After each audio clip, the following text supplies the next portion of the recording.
ಪಾಪಿಯು ಅವಳ ಕೈಗೆ ಸಿಕ್ಕಿ ಬೀಳುವುದು. ಆಮೆನ್.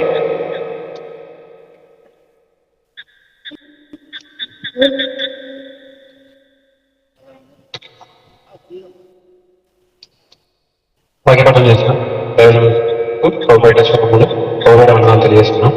అలాగే మనం వాక్య సన్నిధికి మనం వచ్చేసాం. కాబట్టి మనం మన విధంగా ధైర్యం బెంగళూరు ప్రాంతం నుంచి మన దగ్గరకు వచ్చి దేవుని మాట మనకు బోధిస్తున్నాం. మన శ్రద్ధ గారిని దాని మన వాక్యాన్ని స్వీకరించాల్సిందే ప్రభుపేట మనం చేస్తున్నాం. తదుపరి శ్రేణి గారు మన వాక్యాన్ని గ్రహించవలసిందిగా ప్రభుపేట మనం చేస్తున్నాం. అందరికీ వందనాలు. బాగున్నారా? దేవునికి ఇష్టం చిన్న ప్రార్థన ಮಾಡಿಕೊಂಡು ಕೆಲವಾಗ ప్రార్థన చేసుకొని కార్యక్రమాన్ని వాక్యాన్ని తయారించుకుందాం. స్థితి ఇవాళ సమయದಲ್ಲಿ ಈ ಮಂచి ಸಮಯವನ್ನು ತರಲಿ ಅನುಗ್ರಹಿಸಿದ ಸಮಯದಲ್ಲಿ ನಿಮ್ಮ ಮಾತುಗಳನ್ನು ಹೇಳುವುದಕ್ಕೆ మీ మాటలు చెప్పడానికి నా ఆత్మను సహాయం అనుగ్రహించి మీ పరిశుద్ధాత్మ సహాయం మాకు అనుగ్రహించండి తండ్రి. కేಳುವಂತ ನಿಮ್ಮ ಮಕ್ಕಳಿಗೆ ಬೇಕಾದಂತಹ ವಿವೇಕವನ್ನು మీ మాటలు వింటున్నటువంటి మీ పిల్లలకు వివేకాన్ని అనుగ్రహించమని, ಹೇಳುವಂತ ನನಗೆ ಬೇಕಾಗಿರುವಂತಹ ಜ್ಞಾನವನ್ನು చెబుతున్న నాకు జ్ఞానాన్ని అనుగ్రహించమని, మా మధ్యలో ನಿಮ್ಮ నామము మహిమపరిచబడినట్లు మా మధ్యలో మీ నామము మహిమపరచబడినట్లు యేసుక్రీస్తు నామములో ప్రార్థిస్తూ యేసుక్రీస్తు వారి పరిశుద్ధ నామములో ప్రార్థన సమర్పిస్తాం తండ్రి. ఆమేన్. సౌండ్ తక్కువ పెట్టండి. యేసు అంటే రక్షకుడు. యేసు అంటే రక్షకుడు. ಯಾವ ರಕ್ಷಕನು ಅಂತ ನೀವು ಕೇಳಬಹುದು. ఏ రక్షకుడని రక్షకుడు ఆత్మరక్షకుడు. ఆత్మరక్షకుడు మంచి మాట. సూపర్. క్లాస్ ఉంటాడు ఒకసారి. దేవునికి మత్తయి సువార్త 1వ అధ్యాయం 21 అధ్యాయం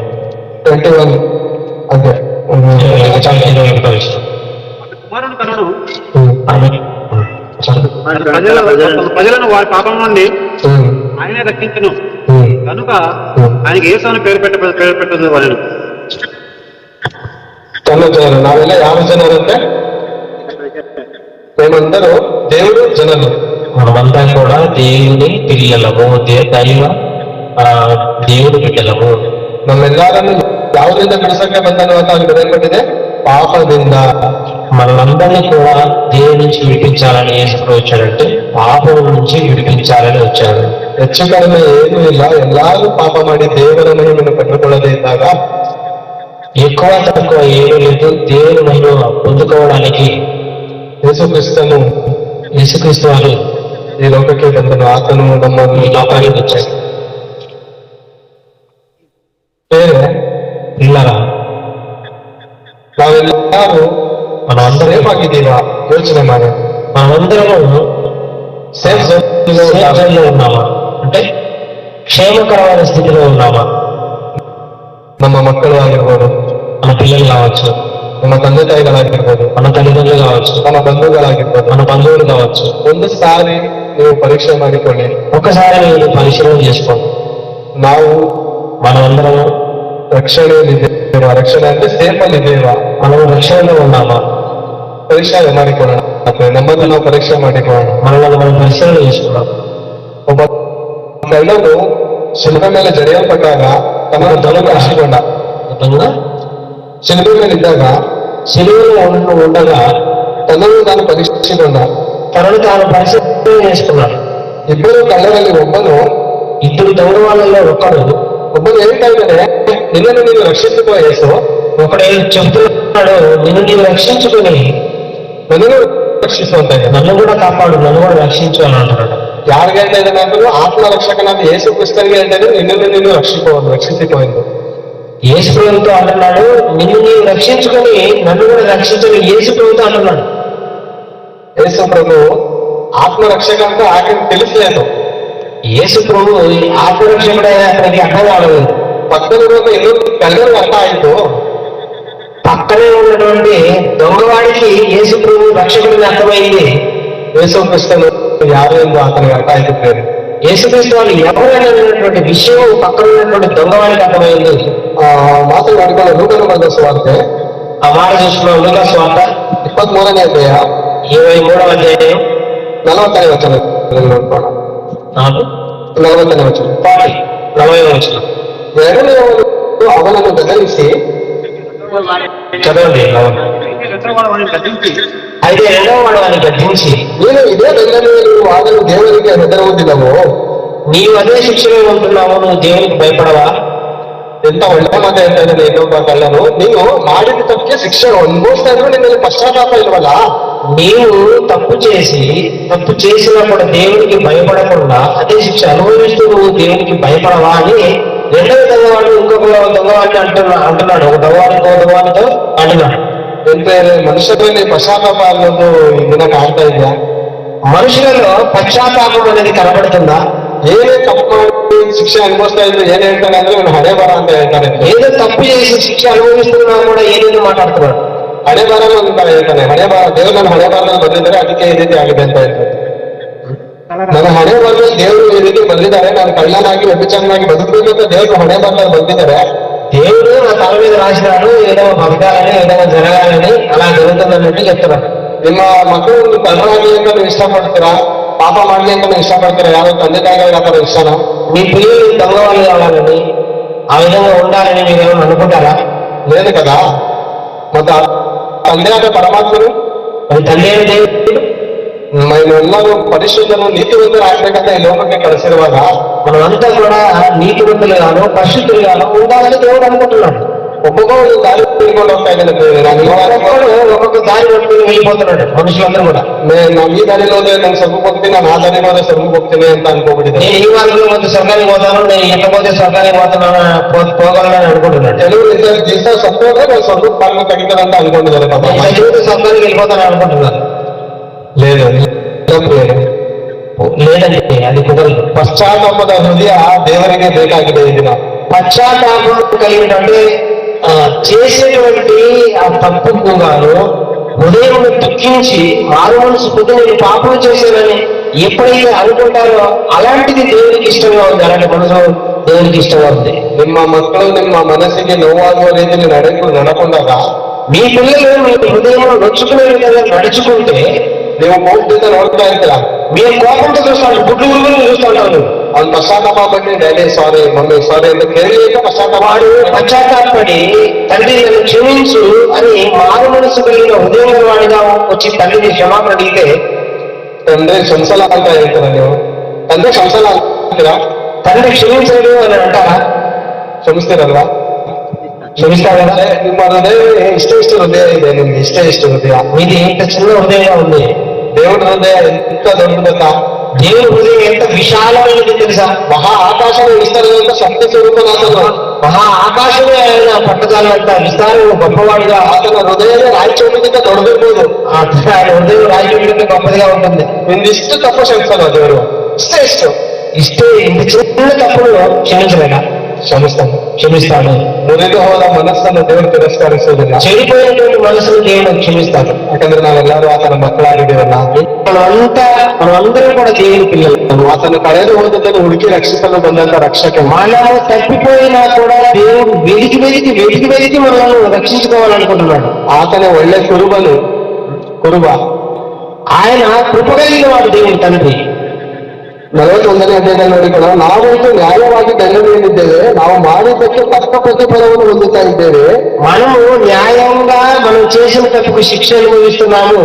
ಈತನಾದರೂ ఈయన యేసుక్రీస్తు వారు ಅಲ್ಲದೇನು ಮಾಡಲಿಲ್ಲ ಎಂದು ಹೇಳಿ ఆయన ఏమి చేయలేదని చెప్పి, యేసు ప్రభువా, ನೀನು ನಿನ್ನ ರಾಜ್ಯವನ್ನು ಪಡೆದವನಾಗಿ ಬರುವಾಗ నేను నీ రాజ్యంతో వచ్చినప్పుడు ನನ್ನನ್ನು ನೆನೆಸಿಕೋ, నన్ను జ్ఞాపకం చేసుకోను. ಕಲ್ಲನ್ನು ಸಾಯ್ತಾನೆ. ಆಲ್ರೆಡಿ ಜಸ್ಟ್ 5 minutes ಸಾಯ್ತಾನೆ ಆಯ್ತಾನೆ. 5 నిమిషాలు చచ్చిపోతాడు దొంగవాడు కూడా. అతను ಯಾಕೆ ನೆನೆಸ್ಕೋಬೇಕು? ದೇವ್ರನ್ನ ಯಾಕೆ ಹೇಳ್ಕೋಬೇಕಲ್ಲ ನಿನ್ನನ್ನು ನೆನೆಸ್ಕೋ. ఎందుకు ప్రభు నా విధంగా అడగాలి, ఎందుకు దేవుడు ఆ విధంగా అనుకోవాలి చెప్పండి. ಆತನು ಗೊತ್ತಾಯಿತು ఇతను మహా పురుషను. అతనికి తెలిసింది ఇతను చాలా గొప్పవాడు, ఇతను దేవుడు అనేటువంటి విషయం ఆయనకు తెలిసిపోయింది. స్వర్గానంతా ఇదే ಅಂತ అతను ಗೊತ್ತಾಯಿತು. స్వర్గము నాకు ఉండాలనేటువంటి విషయం అతనికి తెలిసిపోయింది. ಯಾಕಂದ್ರೆ అతను సూర్య ನೋಡಿದ್ದಾನೆ. అతను సూర్య ನೋಡಿದಾನೆ కళ్ళని సూర్యుని చూశాడంట.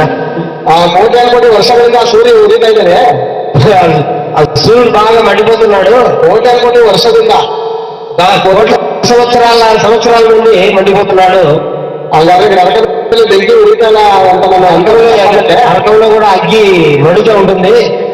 ಅದಕ್ಕೋಸ್ಕರ ನರಕ ಇದೆ, ಅದಕ್ಕೋಸ್ಕರ ಯೇಸು ಕ್ರಿಸ್ತನ ನಂಬಿಕೊಂಡ್ರೆ ಆತ ನಮ್ಮನ್ನು ರಕ್ಷಿಸ್ತಾನಂತ ಆ ಕಳ್ಳನ್ನು ತಿಳ್ಕೊಂಡು, కాబట్టి నరకం ఉంది, యేసు ప్రభువుని నమ్ముకుంటే నరకం నుంచి మనం తప్పింపబడతాము. ಅದಕ್ಕೆ ಪಶ್ಚಾತ್ತಾಪ ಪಡ್ತಾ ಇದ್ದಾನೆ ಪ್ರೇರೆ. అందుకు పశ్చాత్తాప పడుతున్నాడు దొంగవాడు. ಬುದ್ಧಿವಂತ, ಬಹಳ ಬುದ್ಧಿವಂತ, చాలా బుద్ధిమంతుడు. ಒಬ್ರಿಗೆ ಸುವಾರ್ತೆ ಏನಿಲ್ಲ, ಈ ತರ ಕಷ್ಟಪಟ್ಟು ಸೇವೆ ಮಾಡಿಲ್ಲ, ಯೇಸು ಕ್ರಿಸ್ತನ್ ಯಾರು ಅಂತ ಕಡೆಯಲ್ಲಿ ತಿಳ್ಕೊಂಡು ಅವನ ಆಪಾದಲ್ಲಿ ಹೋದ ಪ್ರೇರೆ. సువార్త చెప్పలేదు ఏమండి, ಒಬ್ರು ಸುವಾರ್ತೆ ಇಲ್ಲ, ಒಬ್ರು ಇಂತರ ಒಂದು ಪ್ರಸಂಗ సువార్త చెప్పలేదు, ఇలాంటి మీటింగ్ పెట్టలేదు. ಆರಾಮಾಗಿ ಸ್ವಲ್ಪ కేవలం యేసు ప్రభు నీతిమంతుడని, ఆయన రక్షించేవాడని, ఆయన రక్షకుడని తెలుసుకున్నాడు అంతే. ದೊಡ್ಡ ಆಫರ್ ಹೊಡೆದ ಪ್ರೇರೆ. ఎంత మంచి ఆఫర్ అండి అతనికి. ಅದ್ಭುತ, గొప్ప అవకాశం. ಮತ್ತೊಂದು ಅದ್ಭುತವನ್ನು ನೋಡಿಕೊಂಡ ಬೇರೆ ಮತ್ತೆ ಅಪೊಸ್ತಲರ ಕೃತ್ಯಗಳು ನೋಡಿಕೋಣ. అపొస్తలుల కార్యములు 16ನೇ ಅಧ್ಯಾಯ 16వ అధ్యాయము 25ನೇ ವಚನ ನೋಡಿಕೊಳ್ಳೋಣ. 25వ వచనం 10వ అధ్యాయం. ಅಪೊಸ್ತಲರು ಮತ್ತು ಅಪೊಸ್ತಲರು ಪೌಲರು ಏನ್ ಮಾಡ್ತಾ ಇರ್ತಾರೆ ಅಂದ್ರೆ, ದೇವರು ಸುವಾರ್ತೆ ಸಾರಬೇಕಂದ್ರೆ అంటే పౌలు గారు అలాగే శీల గారు ఏం చేస్తూ ఉంటారంటే, ಸುವಾರ್ತೆ ಸಾರಬೇಕು ಇವರು ಹಿಡಿದು ಹೋಗಿ జైలుకి ಹಾಕ್ತಾರೆ. సువార్త చెప్తుండగా వీళ్ళను జైలు వేయడం జరుగుతుంది. 23ನೇ ವಚನ ನೋಡಿಕೊಳ್ಳೋಣ. ఆ సమయంలో 23వ విషయాన్ని చూస్తే, ಅವರಿಗೆ ಬಹಳ ಪೆಟ್ಟುಗಳನ್ನು ಹೊಡಿಸಿದ ಮೇಲೆ ಸೆರೆಮನೆಗಳಿಗೆ ಹಾಕಿಸಿ వాళ్ళను చాలా తెలుగు కదండి, చాలా దెబ్బలు కొట్టి వారిని చెరసాలలో వేసి, ಹೋಗಿ ಮುಂದಕ್ಕೆ ಹೋಗಿ అతను ఆ ట్యాంకులను పొంది వారిని లోపల చెరసాలను తోసి వారి కాళ్ళకు బొండ వేసి బిగించారు. అయితే మధ్యరాత్రి వేళ పౌలును శీలను దేవునికి ప్రార్థన చేయించు కీర్తనలు పాడుచుండిరి, ఖైదీలు విడుచుండిరి.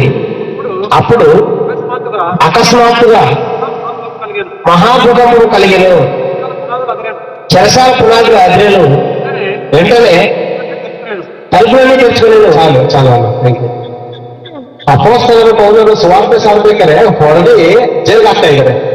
అపొస్తలుడైనటువంటి పౌలు గారు సువార్త చెప్తుంటే ఆయన పట్టుకొని జైల్లో వేశారు. ಜೈಲಲ್ಲಿ ಇರೋರು ಅನ್ಕೊಂಡ್ರೆ ಬಹಳ ಪಶ್ಚಾತ್ತಾಪ ಪಡ್ತಾರೆ. ನಾವು ಸುವಾರ್ತೆ ಸಾರಿ ಒದೆ ಬೀಳ್ತು, ಇನ್ನು ನಾವು ಸುವಾರ್ತೆ ಹೇಳೋದ್ ಬೇಡ ಅಂತ ರಾಜಿಯಾಗಿ ಹೋಗ್ಬಿಡ್ತಾರಂತ ಜೈಲರ್ ಅನ್ಕೊಂಡಿದ್ರು. ಬಿದ್ದಿದ್ದೇಗೆ ನಾವು ಇನ್ಮೇಲೆ ಸುವಾರ್ತೆ ಸಾರೋದು ಬೇಡ ಅಂತ ಇವ್ರು ಪಶ್ಚಾತ್ತಾಪ ಪಟ್ಟು ಹೊರಗಡೆ ಹೋಗ್ಬಿಡ್ತಾರಂತ ಸೈನಿಕರು ಅನ್ಕೊಂಡಿದ್ರು, ಪೊಲೀಸ್ಗಳು. పౌలు గారు ఆ విధంగా చేస్తుంటే మరి దెబ్బలు తిన్న తర్వాత ನಾವು ಭಯ ಪಡ್ತಾರೆ, ಪೌಲರು ಭಯಪಟ್ಟು ಇನ್ಮೇಲೆ ನಾವು భయపడతారు, ಸುವಾರ್ತೆ ಸಾರಲ್ಲ ಹೊರಗಡೆ ಬಿಟ್ಬಿಡಿ ಅಂತ ಕೇಳ್ಕೊತಾರೆ ಅನ್ಕೊಂಡಿದ್ರು. ಇವರು బయటకు వదిలేస్తారని అనుకున్నారు. ಯಾರು ಅನ್ಕೊಂಡಿದ್ರು? ಸಿಪಾಯಿಗಳು ಅನ್ಕೊಂಡಿದ್ರು ಪೌಲರು ಇನ್ಮೇಲೆ ಸುವಾರ್ತೆ ಸಾರಲ್ಲ, ಬಿದ್ದಿದ್ದಕ್ಕೆ ಹೋಗ್ಬಿಡ್ತಾರೆ ಇವರು, ಯೇಸು ಕ್ರಿಸ್ತನ ನಾಮವನ್ನು ಹೇಳ್ಕೊಡಲ್ಲ ಅಂತ ಅನ್ಕೊಂಡಿದ್ರು. కొట్టిన దెబ్బలకు ఇక మీద సువార్త చెప్పరు, వీళ్ళు సైలెంట్ గా ఉండిపోతారు అని వాళ్ళు అనుకున్నారు సైనికులు. ಈ ದಿನ ಅಮಾಯಕರು ಏನ್ ಅನ್ಕೊಂಡಿದ್ದಾರೆ ಗೊತ್ತಾ? ಕ್ರೈಸ್ತರನ್ನು ಹೊಡೆದ್ರೆ ಬಡದ್ರೆ ಅವ್ರನ್ನ ಸಾಯಿಸ್ತಾರೆ, ಯೇಸು ಕ್ರಿಸ್ತನ ನಾಮ ಹೇಳ್ಕೊಳ ಅಂತ ಅಮಾಯಕರು ಅನ್ಕೊಂಡಿದ್ದಾರೆ. ಅದು ತಪ್ಪು ಅಂತ ಅವ್ರು ತಿಳ್ಕೋಬೇಕು. చాలా మంది క్రైస్తవులు కొడితే తిరిగితే అవమానపరిస్తే ಇದ್ ರೀತಿ ಮಾಡಿದ್ರೆ ಅವ್ರು ಯೇಸು ಕ್ರಿಸ್ತನ ನಾಮನ ಹೇಳ್ಕೊಳಲ್ಲ, ಅನ್ಕೊಂಡಿದ್ದಾರೆ. రాత్రి కొట్టడం వల్ల, అవమానపరచడం వల్ల, తిట్టడం వల్ల వాళ్ళు స్వార్థ చెప్పకుండా మరి యేసు ప్రభువును వెంబడించకుండా ఉంటారని చాలా మంది అనుకుంటున్నారు. ಅದು ತಪ್ಪು, ಅಮಾಯಕತ್ವ. అది తప్పు, అది అమాయకత్వం. ಯಾಕಂದ್ರೆ ಯೇಸು ಕ್ರಿಸ್ತನ್ ಯಾರಂತ ನಾವು ತಿಳ್ಕೊಂಡಿದ್ದೀವಿ. ఎందుకంటే యేసుక్రీస్తు వారు ఎవరన్నటువంటి విషయము, ಆತನು ಸತ್ತನು ಬದುಕಿದವನು, తెలియదు. ఆయన చనిపోయిన తిరిగి లేచినవాడు. ಆತನನ್ನು ನಂಬುವ ಒಬ್ಬನಾದರೂ ಆತನ ನಾಶವಾಗೋದಕ್ಕೆ ಬಿಡಲ್ಲ ಪ್ರೇರೆ. ఆయన నమ్మిన వారు ఒక్కడైనా సరే నాశనము కావాలన్నటువంటి విషయం. ಸಮಾಧಿಗಳಿಂದ ಎಬ್ಬಿಸಿ ತನ್ನ ಪರಲೋಕಕ್ಕೆ ಕರೆದುಕೊಂಡು ಹೋಗುವಂತ ರಕ್ಷಕನು ಆತನು. ಸಮಾಧಿಗಳಲ್ಲಿರುವಂತ ಜನರನ್ನು ಎಬ್ಬಿಸಿ, సమాజంలో ఉన్నటువంటి ప్రజలను లేపి ಪರಲೋಕಕ್ಕೆ పరలోకానికి తీసుకెళ్తాడు. ಅಂತ ದೇವರನ್ನು ನಾವು ಇವತ್ತು ನಂಬಿದ್ದೇವೆ. అంత దేవుని, గొప్ప దేవుని మనం నమ్ముకున్నాము. ఎవరు ధన్యుడంటే యేసు కృష్ణ నమ్మవాడే ధన్యుడు ఈ జీవితంలో. ఎవరు ధన్యులంటే యేసుక్రీస్తు వారిని ನಮ್ಮುకున్న వారే ಧನ್యులు. ಮಧ್ಯರಾತ್ರಿಯಲ್ಲಿ ಪೌಲೋಸರು ಪ್ರಾರ್ಥನೆ ಮಾಡುತ್ತಿರುವಾಗ ದೇವರ ಸ್ತುತಿ ಪದಗಳನ್ನು ಹಾಡುತ್ತಿರುವಾಗ ಸೆರೆಮನೆಯ ಕಡವು ತೆರೆಯುತ್ತಂತೆ.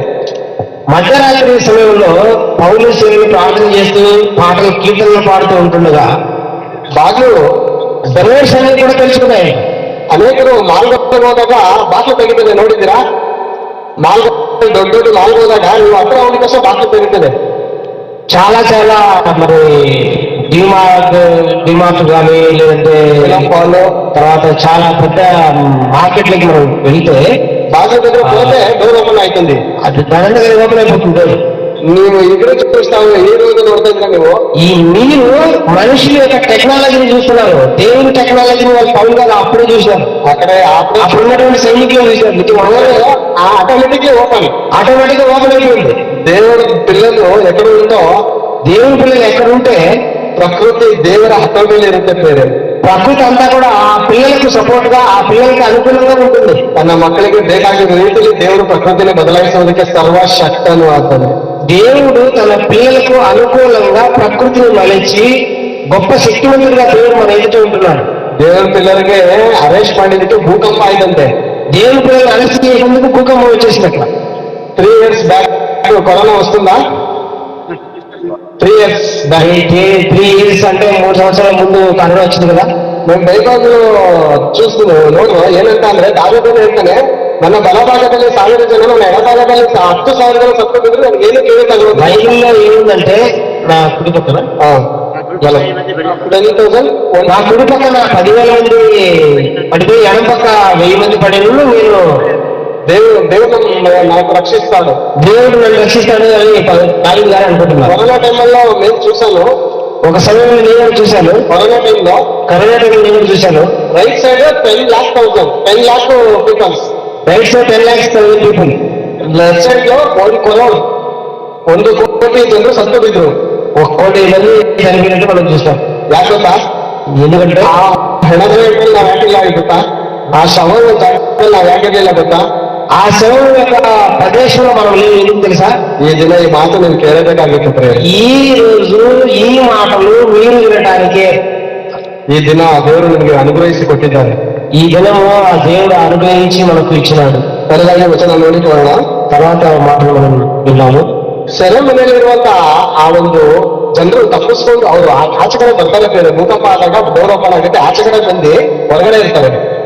ఆ విధంగా మరి వాళ్ళు పాటలు పాడుతూ ప్రార్థన చేస్తున్నటువంటి సమయంలో డోర్ ఓపెన్ అయిపోతాయి. ఆ ಸೆರೆಮನೆಯಲ್ಲಿ ಕಾವಲಿದ್ದಂತ ಆ ಜನರಿಗೆ ದೊಡ್ಡ ಅಧಿಕಾರಿ ಏನ್ ಹೇಳಿರ್ತಾನಂದ್ರೆ, ఆ సమయంలో ఆ జైలు అధికారి ఏమనుకుంటాడంటే, ಅಧಿಕಾರಿ ಹೇಳಿರ್ತಾನೆ ಆ ಸಿಪಾಯಿಗಳಿಗೆ, ಇವ್ರೇನಾದ್ರು ತಪ್ಪಿಸ್ಕೊಂಡ್ರೆ ನಿಮ್ಮನ್ನ ಮಾತ್ರ ಬಿಡಲ್ಲ ಅನ್ನೋ ಲೆಕ್ಕಾಚಾರ ಭಯ ಇಟ್ಟಿರ್ತಾನೆ. ಇವ್ರಿಬ್ರು ತಪ್ಪಿಸ್ಕೋಬೋದ್ರೆ, వీళ్ళిద్దరు తప్పించుకొని పోతే ನಿನ್ನ ಮಾತ್ರ ಬಿಡಲ್ಲ, ಹುಷಾರಾಗಿ ನೋಡ್ಕೋಬೇಕು ಇವ್ರನ್ನ ಅಂತ ಭಯ ಇಟ್ಟಿರ್ತಾನೆ. నిన్ను మాత్రం వదిలిపెట్టాలన్నటువంటి భయం అతనికి ఉంటుంది. ಇವ್ರು ಇವ್ರು ಹೋಗಿದ ತಕ್ಷಣ ಹೊರಗಡೆ ಅವರು ಸೂಸೈಡ್ ಮಾಡ್ಕೊಳಕ್ಕೆ ನೋಡ್ತಾರೆ. ఇವರು బయటకు వచ్చిన తర్వాత ఆ జైలు అధికారి ఆత్మహత్య చేసుకోవాలని అనుకుంటాడు. 27ನೇ వచన ಯಾರು ಓದಿ? 27, 28. ఈ 27వ వచనం. అంటే సరసాల నాయకుడు మేల్కొని చెరసా తలుపులని తెలుసుకున్నట్టు చూచి ఖైదీలందరూ పారిపోయారనుకుని కత్తి చూసి తన్ను తాను చంపుకుని పోయి, అప్పుడు పౌలు నీవు ఏ హాని చేసుకునవద్దు, మేమందరం ఇక్కడనే ఉన్నాము బిగ్గరగా చెప్పాను. అతడు దీపం తెమ్మని చెప్పి లోపలికి వచ్చి కొరుకుచు పౌలును శీలను సాగిపడి వారిని వెలుపులోకి తీసుకుని వచ్చి, అయ్యలారా రక్షణ పొందుటకు నేనేం చేయాలని అనెను. అందుకు వారు ప్రభువైన యేసునందు విశ్వాసం ఉంచుము, అప్పుడు నేను నీటి వారు రక్షణ పొందుదురని చెప్పి అతనికి అతని ఇంటి వారందరికీ దేవుని వాక్యం బోధించింది. ಅರ್ಥమైందా? ಆತ್ಮಹತ್ಯೆ ಮಾಡ್ಕೊಳಕ್ ಹೋಗ್ತಾ ಇದ್ರು ಅವರು. ಸೆರೆಯ ಒಂದು ಸಿಪಾಯಿಗಳು కత్తి తీసుకుని తను పొడుచుకోవాలనుకున్నాడు. ಇನ್ನ ನಮ್ಮ ಯಜಮಾನ ನಮ್ಮನ್ನ ಬಿಡಲ್ಲ, ಭಯಂಕರವಾದ ರೀತಿ పై అధికారి నన్ను విడిచిపెట్టడు, ಅವ್ರ ಬೇರೆ ಸಾಯ್ಬೇಕು, ನಾವೇ సూసైడ్ వాళ్ళ ಮಾಡ್ತಾರೆ. చేతులు తెచ్చకండి, నాకు నేను చచ్చిపోవడం మంచిది. ಅವನದು ವಿಚಿತ್ರವಾಗಿ ಕಟ್ಟಿಸಿ ಸಾಯ್ತಾನೆ. అవును, వాళ్ళు నన్ను విచిత్రంగా చంపేస్తారు, ಅದಕ್ಕೆ ನಾನೇ ಸಿಂಪಲ್ ಆಗಿ ಚಾಕು ಸದವು ಅಂತ ಸೂಸೈಡ್ నాకంటే సింపుల్ గా చచ్చిపోవడం నాకు మంచిది. ಪೌಲರು ದೇವ ಭಕ್ತರು ಏನ್ ಹೇಳ್ತಿದಾರೆ ಗೊತ್ತಾ? దేవుని భక్తుడు ఏమంటున్నాడు తెలుసా? ಆ ರೀತಿ ಮಾಡ್ಕೋಬೇಡಿ, ఆ రీతి ఆ విధంగా మీరు ನಾವು చేసుకోవాలి. ಇಲ್ಲೇ ಇದ್ದೀವಿ. మేము ఇక్కడనే ఉన్నాము. ಈ ದಿನ ನಾವು ರಾಯಚೂರಿನಲ್ಲಿ ఈ దినంలో మీరు రాయచోటిలో ಜೀವಿತದಲ್ಲಿ ನೀವು ಮಾಡಿದಂತ ತಪ್ಪುಗಳ ಮೇಲೆ ತಪ್ಪುಗಳ ಆ ಪಾಪಗಳು ನಿಮ್ಮ ಎದುರುಗಡೆ ಬಂದು ನಿಮ್ಮನ್ನು ಬದುಕೋದು ಕೊಡ್ತಾ ಇಲ್ವಾ? మనం చేసిన తప్పు మీద తప్పు, తప్పు మీద తప్పు, అవన్నీ కూడా ನಮ್ಮನ್ನು ಬದುಕೋದಕ್ಕೆ ಬಿಡ್ತಾ ಇಲ್ವಾ? మనల్ని బతికించడానికి వదిలిపెట్టడం లేదా? ನಮ್ಮ ಆತ್ಮಸಾಕ್ಷಿ ನಮ್ಮನ್ನು ಚುಸ್ತಾ ಇದೆಯಾ? మన ఆత్మసాక్షి మనం చూస్తున్నాం కదా. ಬೆಳಗ್ಗೆ ಮುಂಜಾನೆ ಡೈಲಿ ಮೈಕಲ್ಲಿ ವಾಕ್ಯ ಬರುತ್ತೆ. ಪೌಲನು ಸಿಲಾರ ಹಾಗೆ ರಾಯಚೂರಿ ನಮ್ಮ ಚಿನ್ನಯ್ಯವರು ಹೇಳ್ತಾ ಇರ್ತಾರೆ, ప్రతి ఉదయం కూడా మరి ఉదయాన్నే దేవుని వాక్యాన్ని చెబుతుంటారు పౌలు గారు. ಮನ ತಿರುಗಿಸ್ಕೊಳ್ರಿ, ನಿಮ್ಮ ಮನ ತಿರುಗಿಸ್ರಿ, మీ ಪಶ್ಚಾತ್ತಾಪ మనసుని తిప్పుకోండి. ದೇವರು ಯೇಸು ಕ್ರಿಸ್ತನೇ. దేవుడు యేసు ప్రభువే. ನೀವು ಪಶ್ಚಾತ್ತಾಪಪಟ್ಟು ದೇವರ ಕಡೆ ತಿರುಗಿ ನೋಡಿ ಆತನು ಕ್ಷಮಿಸುವಂತ ರಕ್ಷಕನು. మీరు పశ్చాత్తాపడి ఆయన వైపు తిరిగితే ఆయన క్షమించడానికి సిద్ధంగా ఉన్నాడు. ಕೇವಲ ನೀವು ಏನಕ್ಕೆ ಮಾತ್ರ ಹೇಳಲ್ಲ, ಇಡೀ ದೇಶದಲ್ಲಿರುವಂತ ಜನರಿಗೆ ಅರ್ಥ ಆಗುವಂತ ರೀತಿಯಲ್ಲಿ ಎಲ್ಲ ಅಧಿಕಾರಿಗಳು ಹೇಳುವುದೇನಂದ್ರೆ ಯೇಸು ಕ್ರಿಸ್ತನೇ ರಕ್ಷಕನು, ಆತನನ್ನು ನಂಬಿದ್ರೆ ನಿಮ್ಮ ಜೀವಿತ ಚೆನ್ನಾಗಿರುತ್ತೆ ಅಂತ ಎಷ್ಟು ಜೋರಾಗಿ ಹೇಳ್ತಾ ಇರ್ತಾರೆ ಕೇಳಿಸೋ ರೀತಿ. మరి ఎంతో మంది అధికారులు కావచ్చు, ప్రజలు కావచ్చు, ఎంత జోరుగా చెప్తూ ఉంటాడో, ఎంత బాగా అర్థమవుతూ ఉంటుందో ఒకసారి మీరు ఆలోచించండి. నీకే తెలుసు ప్రతిరోజు సేవకులు పడుతున్నంత ప్రయాసం అర్థం కదా. ದೇವ ಸೇವಕರು ಪಡೆಯುವಂತ ಆಸೆ ಆಕಾಂಕ್ಷ ನಿಮ್ಗೆ ಗೊತ್ತಿರೋದಂತದೆ. ಅವ್ರು ಪ್ರತಿದಿನ ದೇವರ ಮಾತುಗಳನ್ನು ನಿಮ್ಮ ಒಟ್ಟಿಗೆ ಹಂಚಿಕೊಳ್ಳಕ್ಕೆ ಇಷ್ಟಪಡ್ತಾ ಇರ್ತಾರೆ ಬೇರೆ. దైవసేవకులైనటువంటి పౌలు గారు మీకు దేవుని వాక్యాలను చెప్పి దేవుని వైపు తిప్పాలని వారు ప్రతిదినం కష్టపడుతూ ఆలోచన కలిగి ఉన్నారు. ಅದೇ ರೀತಿ ಚೆನ್ನಯ್ಯ ಅವರು ಪ್ರತಿದಿನನೂ ದೇವರ ವಾಕ್ಯವನ್ನು ನಿಮ್ಮ ಒಟ್ಟಿಗೆ ಹಂಚ್ಕೊಳ್ಳೋದಕ್ಕೆ ಅವಕಾಶ ಪಡ್ತಾ ಇರ್ತಾರೆ. దేవుని వాక్యాన్ని మీరు విని ఆ విధంగా పాటించాలని వారు ఎంతగానో ఆశపడుతూ ఉన్నారు. ಯಾಕಂದ್ರೆ ಮನುಷ್ಯ ನಗ್ನಾಗ್ತಾನೆ ಇರ್ತಾನೆ, ಬಹಳ ನಗ್ನಾಗ್ತಾ ಇರ್ತಾನೆ, ಸರಳ ಸತ್ತಿರ್ತಾನೆ ಬೇರೆ. ಮನುಷ್ಯ ಎಲ್ಲಾರ ಮುಂದೆ ನಗ್ತಾ ಇರ್ತಾನೆ. ಮನುಷ್ಯರು ಎಲ್ಲಾರ ಮುಂದೆ ನಗ್ನಾಗ್ತಾನೆ ಇರ್ತಾನೆ. ಕಾಮಿಡಿ అందరి ముందు నవ్వుతూ ఉంటాడు. ಮನುಷ್ಯರು ಎಲ್ಲಾರ ಮುಂದೆ ನಗ್ನಾಗ್ತಾ ಇರ್ತಾನೆ, నవ్వుతా ఉంటారు. ಅದು ಅವ್ರ ಹೃದಯದಲ್ಲಿ ಇರುವಂತ ಆವೇದನೆ, ದೇವ್ರ వాళ్ళ హృదయంలో ఉండే ఆవేదన మనుషులకు అర్థం కాదు, ಮನುಷ್ಯಗೆ ಅರ್ಥ ಆಗಲ್ಲ. ಯಾಕಂದ್ರೆ ಮನುಷ್ಯರ ಹತ್ರ ಹೇಳ್ಕೊಂಡ್ರು ಆತನ 4 ಜನರ ಹೇಳಿ ಆತನ ಮಾನ ಮರ್ಯಾದೆ ತೆಗಿತಾನೆ ಬೇರೆ. కానీ మనుషులు మరి అవన్నీ చెప్తే వాళ్ళ మాన మర్యాద తీసేస్తారు కింద. ಇಲ್ಲಿ ಪೌಲಸಿಲ್ಲರು ಅರ್ಥ ಮಾಡ್ಕೊಂಡ್ರು ಸೆರೆಮನೆಯಲ್ಲಿ ಇದ್ದಂತ ಆ ಸಿಪಾಯಿಗಳನ್ನು ಕಾಪಾಡಲಿಲ್ಲ ಅಂದ್ರೆ ಇವ್ರ ಆತ್ಮ ನಾಶವಾಗುತ್ತೆ ಅಂತ. ನಾವಿದ್ದೀವಿ, ನಾವು ನಿಮ್ಮನ್ನು ರಕ್ಷಿಸ್ತೀವಿ, ಯೇಸು ಕ್ರಿಸ್ತನ ನಾಮದಲ್ಲಿ ದೀಕ್ಷಾಸ್ಥಾನ ತಗೊಂಡ್ರೆ ನೀನಲ್ಲ ನಿನ್ನ ಮನೆಯವರು ಕೂಡ ರಕ್ಷಿಸಲ್ಪಡ್ತಾರೆ, ನೀವೆಲ್ಲ ಪರಲೋಕ ರಾಜ್ಯಕ್ಕೆ ಬಾಧ್ಯರಾಗ್ತೀರಾ ಅಂತ అతను ಬೇಡ್ಕೊತಾ ಇದ್ದಾನೆ. మీరు అంటే జైలర్ అధికారితో చెప్తున్నాడు, మీరు యేసుప్రభు నామంలో విశ్వాసం నుంచి మీరు విశ్వాసం ఉంచగలిగితే, బాప్తిసం పొందుకోగలిగితే మీరును మీ ఇంటి అందరూ కూడా రక్షణ పొందుకుంటారని పౌలు గారు అంటున్నారు.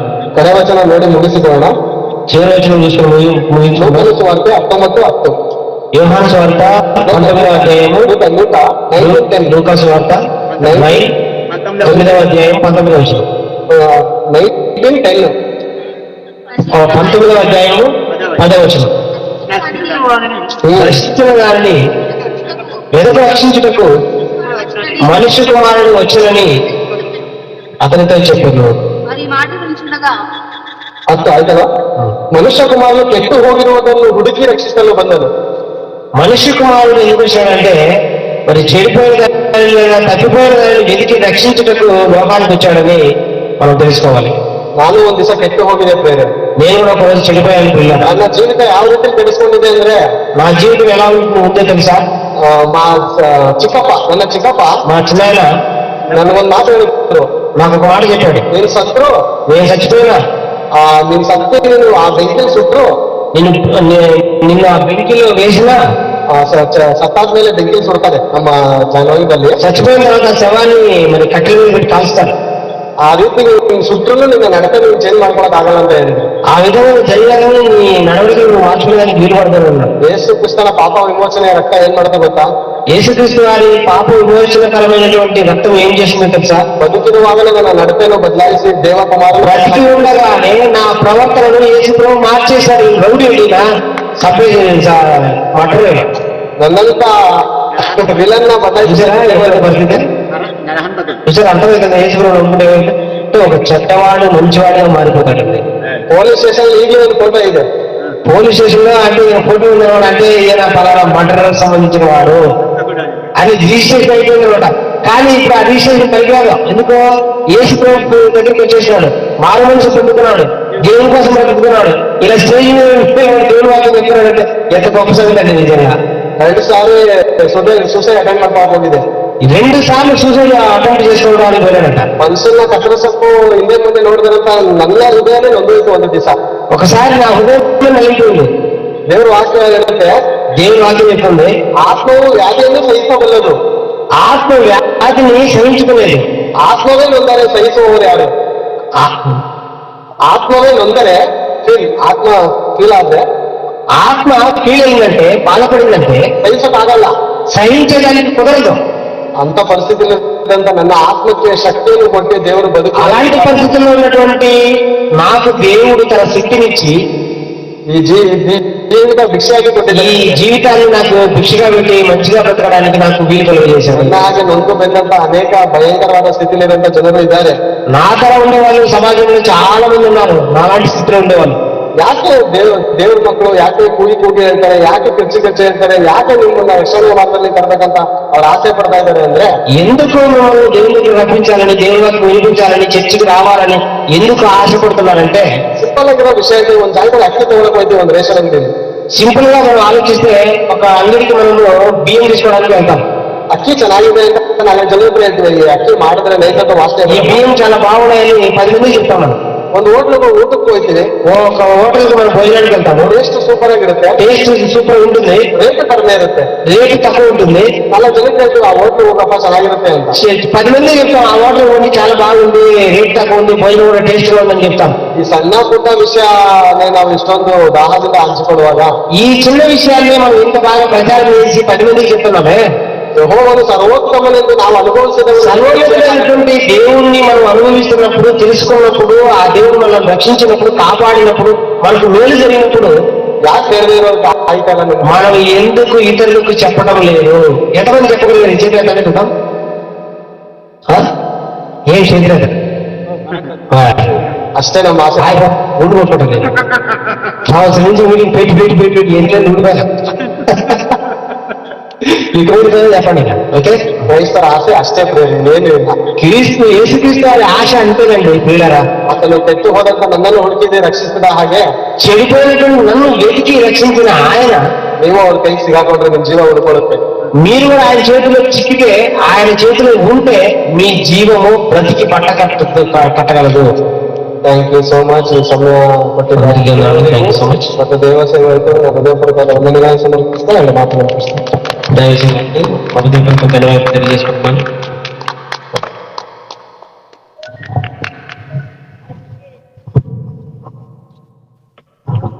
చాలా మంచిదండి. దూరం అన్నది దేవుని చాలా అద్భుతమైన మాటలు ఉంటాయని తరగతి మనకు ఊహించారు. అన్న బట్టి మనం చెప్పడంతో ఒకసారి అన్నాను అభినందిద్దాం. అలాగే చెప్పడంతో అన్నాను.